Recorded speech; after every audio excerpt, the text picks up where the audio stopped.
With sorority recruitment right around the corner, I have seen a lot of girls scrambling to get some last minute letters or just get letters throughout the summer in general.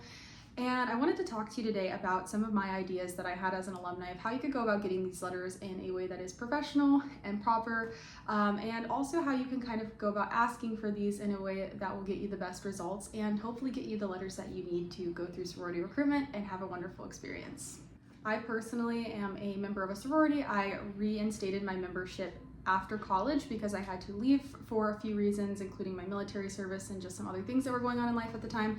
But now I am a reinstated alumni member, which is wonderful. And I've written letters for about 5 or 6 girls now, and that has been a wonderful experience connecting with the new generation of sorority women or potential sorority women. And I think that that's always great to see that people are working hard to kind of reach their goals and that they're putting themselves out there to connect. So that being said, here are some of my thoughts, feelings, opinions, and also just some tips and tricks I think that are going to help you get results. So starting out, I would suggest reaching out to your immediate circle. And what I mean by that is if you went to any sort of high school, or if you're a freshman who's going to be a sophomore in the coming year and you're rushing or going through sorority recruitment, so to speak, then you should definitely ask all of the people in your immediate circle, like your teachers, professors, family, friends, parents, whoever it might be in your life that you know or you have some sort of personal connection to. That is always a better route to go than asking complete strangers on the internet. I know I would much rather write a letter for someone I know personally than to, write a letter for a complete stranger online. And I know that if I had somebody in my life who was reaching out to me for a letter, I would almost always say yes, because I want the best for the people around me. I have a personal, experience with the people that are around me, and I would definitely write a letter for somebody that I knew over somebody that I didn't know. That being said, I understand that not all of us come from communities that are very well connected to the collegiate, sphere of the world, so to speak, or even the Greek and Hellenic, sphere of the world, and that's understandable. I personally did not come from a town where many people went to college, unfortunately, and I also didn't come from a family that had any sort of experience with Greek life and didn't do any of that kind of stuff. So I would have been kind of floating out there in the waters had I not gone through a recruitment that really didn't require letters. So what can you do if you need letters and you don't know anybody? I think that's a totally valid question, and it's a totally okay place to start. Personally, what I would do based off of what I've read and what I've heard about the whole process of getting letters is that sometimes posting your resume on certain Facebook groups is a good way to go about it. But I also think it's great if you have a local alumni chapter of the sorority that you are looking to request a letter from. If maybe you just reach out and ask if any of the women in that chapter would be willing to grab coffee or tea with you somewhere in the area. I think that trying to connect with an alumni chapter is probably the next best step, because some schools have rules about not talking to certain girls or not going out to one-on-one meetings with them prior to sorority recruitment. And the alumni, a lot of the times, they're kind of disconnected in a way from the actual undergrad chapters, and they're kind of doing their own thing. And they're also a lot more times slightly older women who are kind of more established in life, and not only can they be good for you to know as you go through this process of sorority recruitment, but they might also be somebody in the field of study that you are going into in college, and it can be wonderful just to make connections, maybe connect on LinkedIn, and just also gain a professional connection as well. Also, just coming from somebody who's been out of college for quite a few years now and who is an alumni chapter, if I had a girl reach out to me wanting to join the sorority or join a club or like literally anything that I was a part of, I would be flattered, and I would love to meet up with for coffee just because I love to chat, meet new people, and I would not take that as a weird ask at all. And I think that that is, again, a great way to perhaps connect with those in your community, but also get that letter of recommendation that you need. Another way that is less suggestible but is still a way to get letters is to, again, look on social media. I think posting your resume is one good way to maybe just get some exposure and potentially find alumni that are willing to write you letters. I know a lot of I know they have like a Southern moms group or something like that for going through recruitment, and I've seen a lot of girls post their resumes there, and that can be great because it can connect you with, again, other alumni, other parents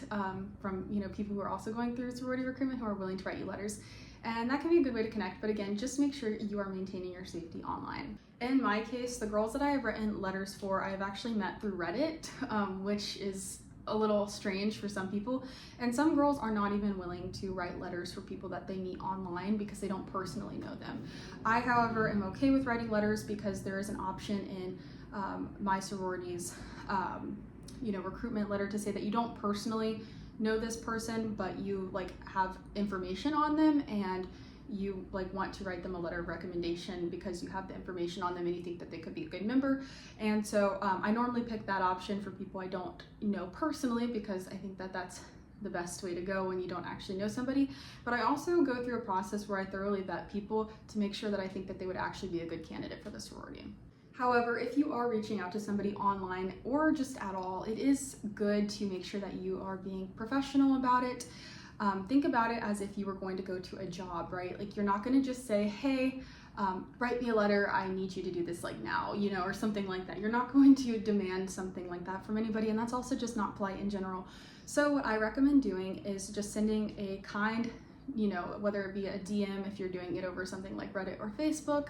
or an email if possible. That's even more preferable, is just to go straight to the email. Explain who you are, maybe what high school you're coming from, what your GPA is, what extracurriculars you're involved in, just briefly, and kind of just summarize yourself,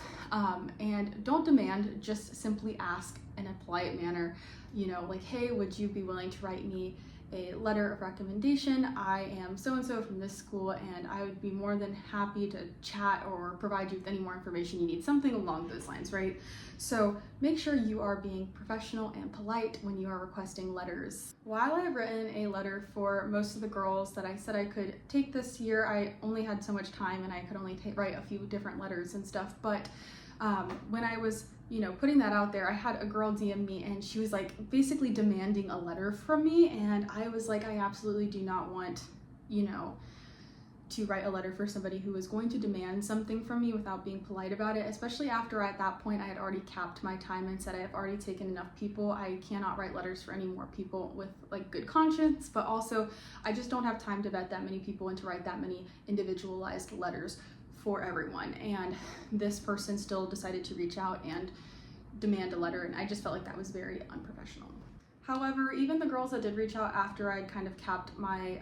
ability to write letters for people, they were still very professional, most of them, and I just simply tried to direct them to their local alumni network so that way they could still get their letter, even though I personally couldn't do that. And I think that you'll find that even if a girl from the sorority that you reach out to is not able to write the letter for you, you might be able to get a connection from them of somebody that could write the letter for you, or could get to know you, or could just open a door of connection for you, which is very, very good,